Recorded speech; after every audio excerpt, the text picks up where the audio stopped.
Hexagon. Let me tell you about a game that doesn't really have a claim to fame. Most people don't know that it exists, but when you play it, man, it's the shit.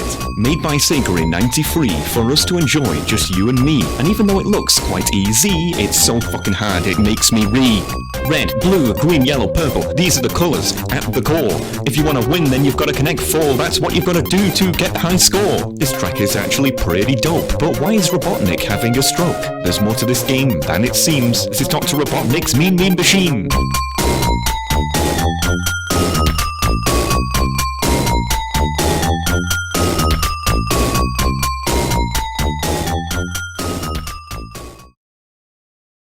Now look, I don't hate new games. In fact, there have been a ton of new games that have come out recently that I've loved. Examples: Horizon Zero Dawn, The Witcher 3 Wild Hunt, The Legend of Zelda Breath of the Wild, need I say more? But I kinda miss the days back when you could buy a game and you wouldn't get pestered for your credit card every 5 fucking minutes. We have 199 loot boxes to go. Back when you just bought a game, you put it in, it worked, and you knew that you were gonna get a stellar experience. I miss those times. That's why I decided to create this show for games that are old but gold, that I call, well, Old But Gold. I have but 2 rules. The game must be over a decade old from the time of recording, and it must be good. But upon conjuring this idea, I was faced with a problem. There are so many good old games. I didn't know where to start. I thought, perhaps I should start with the big ones, but considering this is the first review I've ever made, I thought it would be better to pick something more digestible. Enter Mean Bean Machine. Now I know what you're thinking. What is this? But before I even go into the game, it's time for a history lesson. Because as I said earlier, this game came out in 1993. 1993! That means this game is even more ancient than me, and around 5 times as ancient as the average Fortnite player. We all know of the console wars. Microsoft, Sony and Nintendo all battling it out to get your cash so you play on their machines, and then they get even more of your cash. But back in the 90s, Microsoft wasn't even in the race. In their place was another company, Sega. Now I'm not going to get in depth with what happened to Sega here, but basically they fucked up. Hard. Time and time again. And after their final console, known as the Dreamcast, they backed out of the market, relegating themselves from a hardware and software company into just a software company. A truly sad tale. Since their transition exclusively into software, Sega has been releasing their games onto their once competitors' systems. Now, Sega couldn't release games from the 90s in the 2000s as a serious standalone product, as no one would buy such ancient relics on their own. So, they started putting their games into bundles. One of these bundles I just so happened to get in the early 2000s, known as the Sonic Mega Collection Plus. It featured a ton of games, from the early Sonic the Hedgehog games to all sorts of spin-offs. But we don't give a shit about them, we're here for the magnum opus of them all, Dr. Robotnik's Mean Bean Machine. In order to show you why this game is badass, I'm gonna have to get on my Xbox One. This is it, Xbox One. No, not that piece of shit. This! You know, the Xbox One, or whatever the hell they call it these days. Jesus Christ, look at the dust on this thing. Not even Sillet, Bang, Grime and Lime could fix this mess. It's so bad, you can even write your own name on it.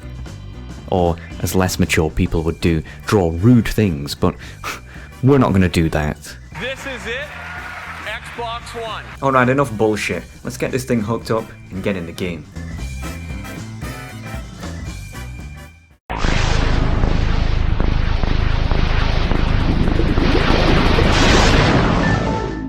Man, that startup animation brings me back. But hey, speaking of startup animations, you know the best part about loading up a Sega game is right at the start. You know when the game just comes on and it says, Sega! You guys know what I'm talking about. Oh, quick, here it is.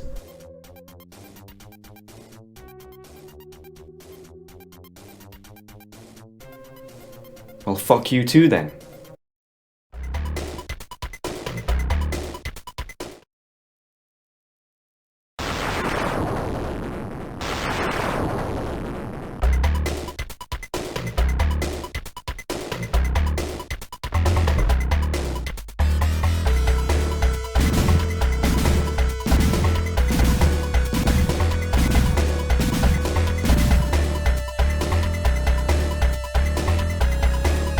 If that's not the most 1990s thing you've ever seen in your life, then I don't know what is. Anyway, the game starts off with Dr. Robotnik in front of two of his robots. Now let's just get this out the way right now. These graphics are pretty amazing for 1993, but seriously, what the fuck is going on with Robotnik? Guy is going apeshit. He's jumping up and down like an ape, pointing like Hitler, and smiling like he's got something wrong with him.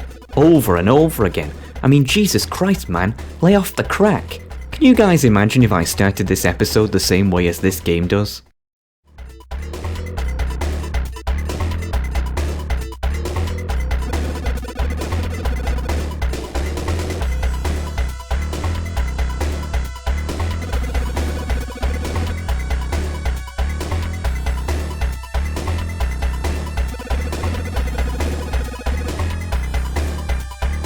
You'd think I had something wrong with me. Then you've got his robots, who kind of have an animation loop, I guess, but compared to Robotnik, it's not that impressive.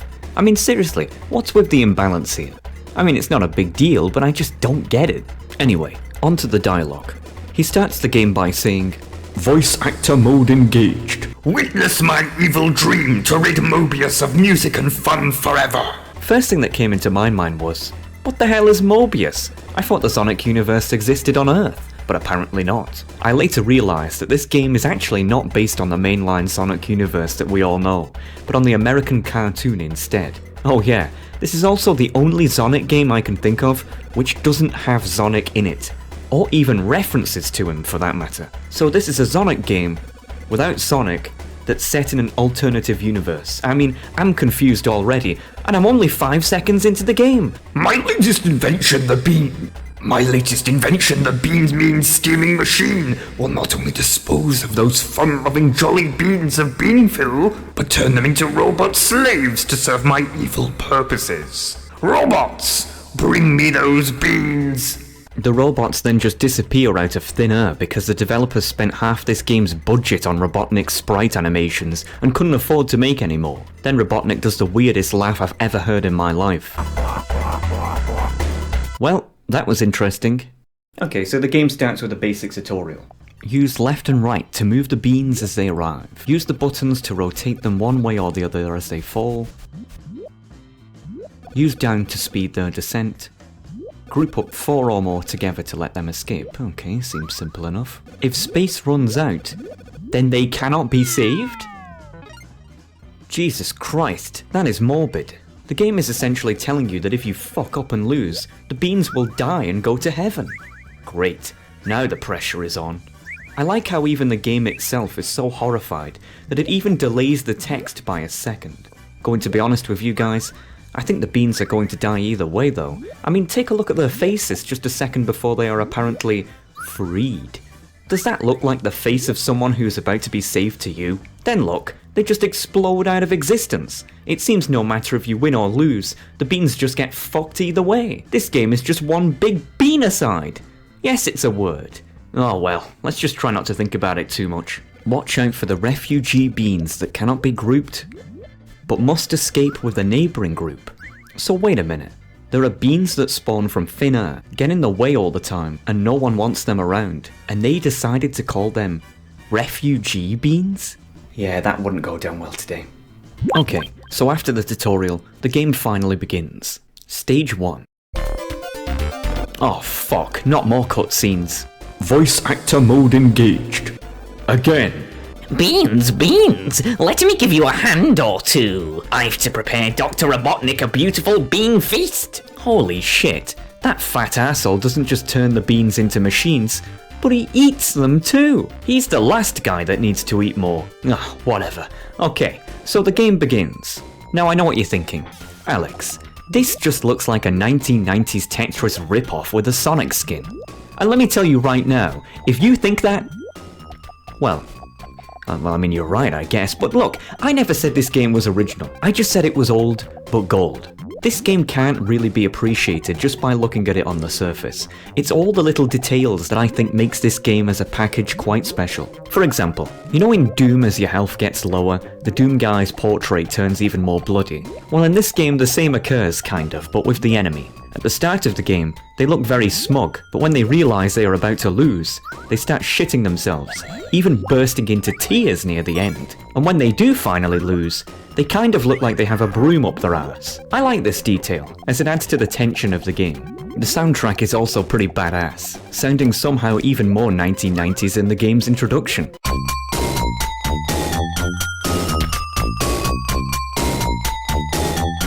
The game also has a lot more depth than people might realise. I mean, for example, you might just think upon first glance that all you have to do is match 4 colours in a row, and that's it. But that's not the case. I mean, sure, you can match 4 in a row and get them off the board quick, but the real game-winning tactic, and one you absolutely must master if you want to win the later levels of the game, is making combos. The more combos you make, the higher your score, and the more you can flood your enemy with refugee beans and win the game. For example, check out this sweet combo.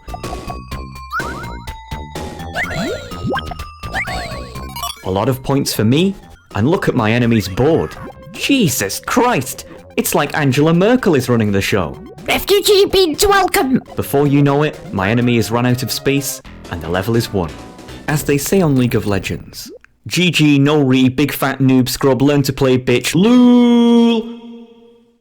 Upon winning the match, the beans commit suicide by turning themselves into fireworks. You get a brief statistics menu, and then you get a password. You can use this to start the game over from here again if you lose, as like most games at the time, it didn't support actual saving. Hey, don't look at my password! Now stage 2 and the rest are pretty much the same shit. You meet a robot who acts like a retard, does nightmare-inducing faces, and yeah, the game is pretty much the same from this point on. Except one thing, and this is where we get into the real carrot cake of this game, the difficulty. Now the game has 13 stages in total, which doesn't seem like a lot on paper, until you realise that each stage is probably going to take you a year of your life to complete. I don't know what happened. Stage 1 started off like most beginner stages in games do. You know, quite easy, soothing you into the game slowly. But Stage 2 skyrockets in difficulty. It's ridiculous, and the rest of the game is pretty much the same. I mean, look, I like difficult games, but Game Design 101 is that you should probably slowly ease your players into it. It's like Stage 1 is learning how to do 1 + 1, and Stage 2 is Einstein's theory of relativity. I mean, what the heck, man? Fuck, demonetized, fuck. Did you guys ever have those moments when you were growing up, when you thought, man, I wonder where I'll be in like a decade's time? I remember thinking, oh, you know, maybe I'll be rich, maybe famous, or maybe I'd have a bunch of ladies who follow me around and obey my every command. Meanwhile, all these years later, what am I doing with my life? Sat here playing fucking Dr. Robotnik's mean bean machine. Where did life go so wrong? Oh, yeah. Now, I eventually beat Stage 2, of course, but god, Stage 3 is even worse. You know what, why don't I take a break from losing the will to live for a minute and tell you about something interesting I found about this game. I found that there's actually an alternative version of the game for something called the Game Gear? I have no idea. Basically, it's the same game, but with way worse graphics and way worse sound. Oh, look at this! Well, at least Robotnik isn't having a heart attack in this version, but my god, that's ugly. But hey, let's see how the actual gameplay looks. Wow, it's like stepping back a generation. Look at how slow the enemy AI is playing. I mean, honestly, you could build the Empire State Building before this guy has built a Jenga tower. But without any doubt, the absolute worst part of this version of the game is the soundtrack.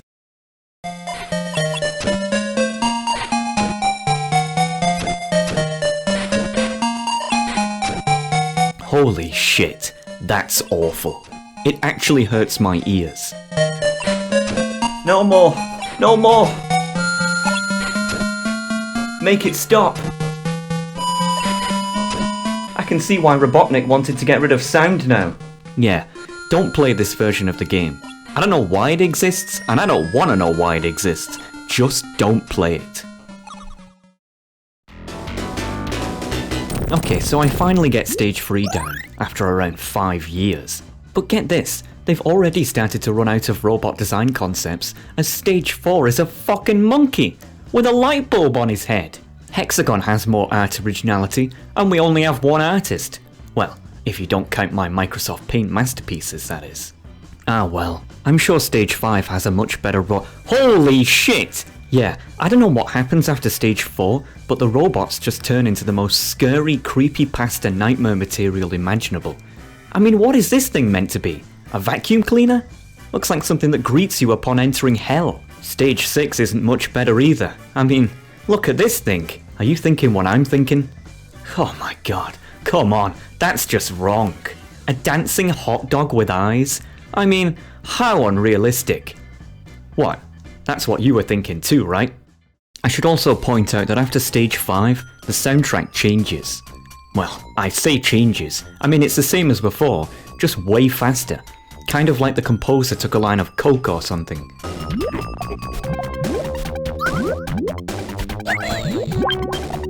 I like this detail, as just like the sprite changes, it adds to the tension of the game.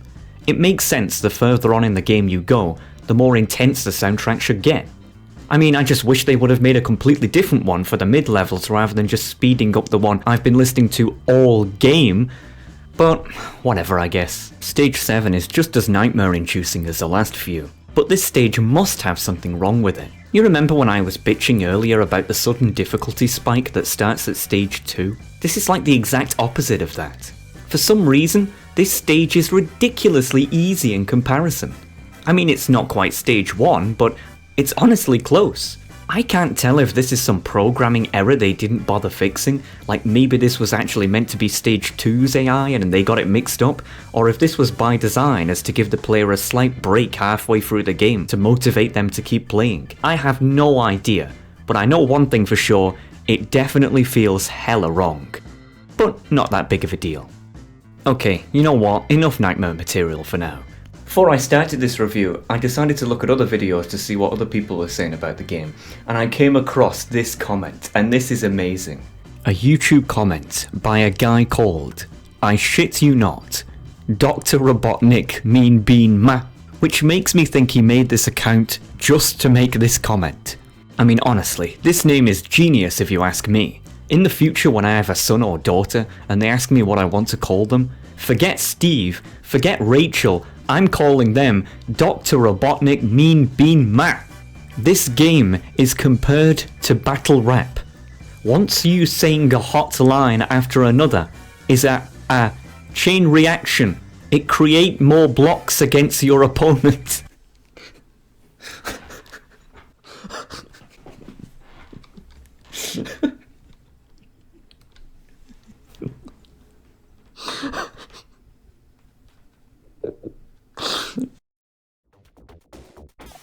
Stage 9, we go against a chicken nugget with a face, which is quite special in of itself. However, at this point in the game, we have a soundtrack change, and hey, I got exactly what I wanted, a different soundtrack, and man, is it tense. Take a listen to this.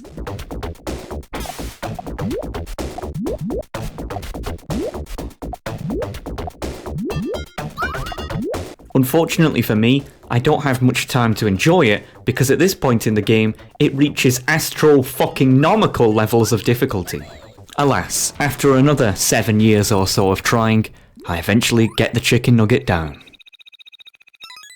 But just as I'm patting myself on the back, look at this guy, a knight! It's at this point you know that shit just got real. You aren't on the noob loser stages anymore, this is the real deal, and again, it sure as heck feels like it. If you get this far into the game, all I can say is, prepare to die. And rather than showing you a montage of me dying 24/7, how about I show you another discovery I made about this game? For years, I thought Dr. Robotnik's Mean Bean Machine was an original concept.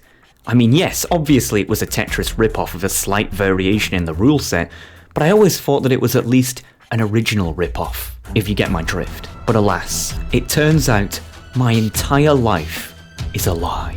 It turns out that this game is actually just a reskin of another game, a Japanese puzzle game called Puyo Puyo. See this game right here? This is not Mean Bean Machine, but that Puyo Puyo bullshit. Look at it, it's the same shit. Same UI, same assets, the only thing different is the soundtrack and the sprite. For some reason, however, in this game, they make weird noises whenever you make a combo. Fire! Ice storm! Full power! Pew pew! Pew pew! What the fuck is this? Here I was thinking Mean Bean Machine was original. It's just this shit with the Sonic skin. I mean, honestly, it doesn't really change my opinion of the game. That Puyo Puyo bullshit would have never gone down in America and Europe anyway, so this reskin was necessary. If anything, it just makes me more pumped to complete it to get revenge for fooling me for the past 2 decades. Stage 11, we get to fight a chicken. I mean, seriously, earlier we fought a chicken nugget, now we're fighting a chicken? What is this, his mom looking for revenge? Oh well, at least there's no way stage 12 will be chicken related. Are you joking me? What is it with this game and chickens? And I thought I was a chicken fan. I can tell you right now, you might laugh from watching this in the audience in your cozy warm bed, but this is absolutely brutal. I have never seen game levels that are such a pain in the ass. I'm not loving this. But alas, eventually, I downed them all. It was finally time. Time for the big man himself. Before the last stage begins, a truly epic cutscene awaits.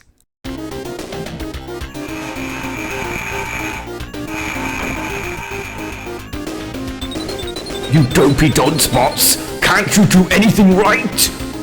Now I'll have to do my own dirty work and blend those beans!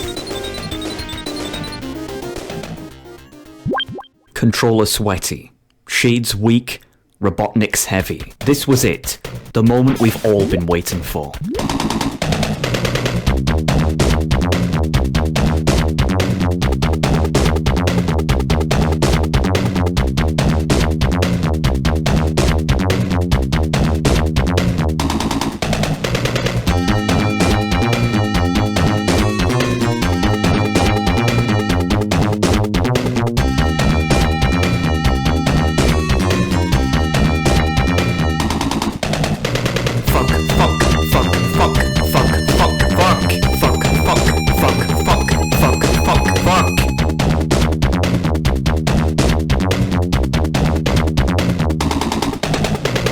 After 4,294 attempts, it was over.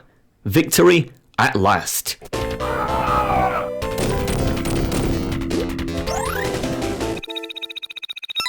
Surely, after all this ball ache, we would be greeted to a truly memorable and amazing ending. What would follow was probably the most anticlimactic ending I've ever seen in a game.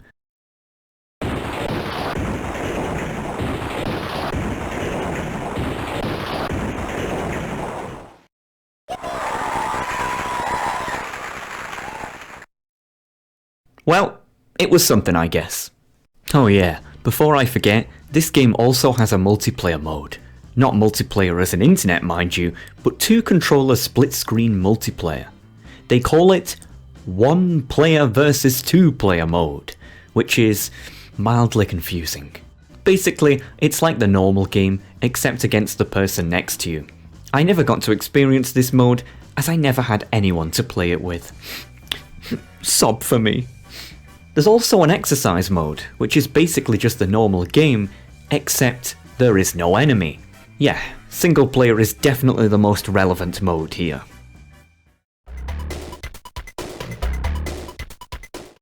So there we have it, Dr. Robotnik's Mean Bean Machine. I have to say that was a lot more of a journey than I expected coming into this. There's only one thing left to do now, the ratings. First, let's give the game a players before profit classification.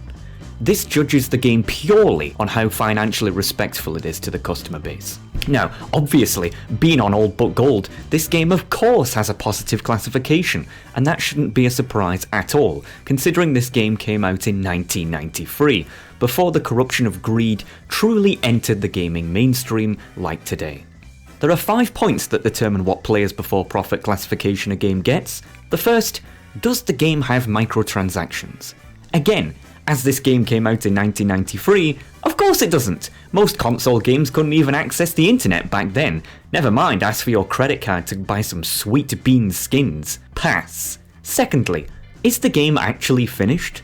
Well, considering we just beat that fat bastard Robotnik, I think we can safely say that this game hasn't been in early access for the past 30 years. Pass. Thirdly, does the game have a physical copy? I can confirm that I do in fact own a physical copy of this game on my Xbox, not actually one. Pass. Fourth, is the game pushing a political agenda?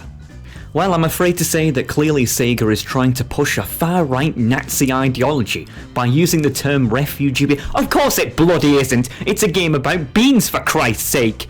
Pass. And fifth and finally, do the developers respect their customers? I would say that considering they have released the game in numerous different bundles decades after its release so that people can still experience this ancient game today, unlike some other companies, that is a big fat pass. Dr. Robotnik's Mean Bean Machine has passed all 5 tests with flying colours, giving the game a green players before profit classification. A safe purchase for sure. And now, the actual game rating. So, ladies and gentlemen, what is Dr. Robotnik's Mean Bean Machine? Is it rare? Is it epic? Is it legendary? No. Uncommon. Oh come on, what was you expecting? The game may look like a joke on the surface, especially to those who haven't played it, but it truly is a classic puzzler in my book, and something you should definitely experience for yourself. These are my 3 main positive takeaways. Number 1. The game has an amazing soundtrack. Even if lacking in quantity, it makes up for in quality. The composers of this game deserve big props for making such memorable tunes. Number 2. The game's not afraid to be difficult. Most puzzle games are a complete joke these days, and cater to people who have the IQ of a spade. I like how this game gives no fucks about being ridiculously difficult. A welcome change from the puzzle games of today. You go in, thinking it's going to be a complete joke, and leave wanting to put a bullet in your brain. That should say a lot about how difficult this game is. Number 3. All the little things. From the sprites changing depending on how well the game is going, to the charming graphics, the game really reeks of soul. My 3 negative takeaways? Number 1, the nightmare-inducing robots. I don't think I even need to comment on this one. Number 2, the inconsistency in difficulty. Yeah, I like how difficult the game is, but I don't like it increasing in difficulty by 90% just after the first stage, then weirdly going back down 70% on stage 7. Games should be difficult, but consistent to ease the player in. Number 3, the game is very short. Granted, you don't notice it due to how difficult each stage is, making them take forever, but I do kind of think that perhaps one of the reasons this game is so difficult is to make up for the lack of individual stages. I wonder if the developers just said, hey, let's make the game really fucking difficult so we don't have to make 20 stages. Can't prove this, of course, but it would make sense. And if so, a pity. So there we have it, folks. Dr. Robotnik's Mean Bean Machine. I hope you all enjoyed this production. But before you go, we want to know, do you have any memories playing this game from back in the day? Or perhaps this is your first time hearing about it and thinking of giving it a go? Feel free to go in depth and let us know. Cheers!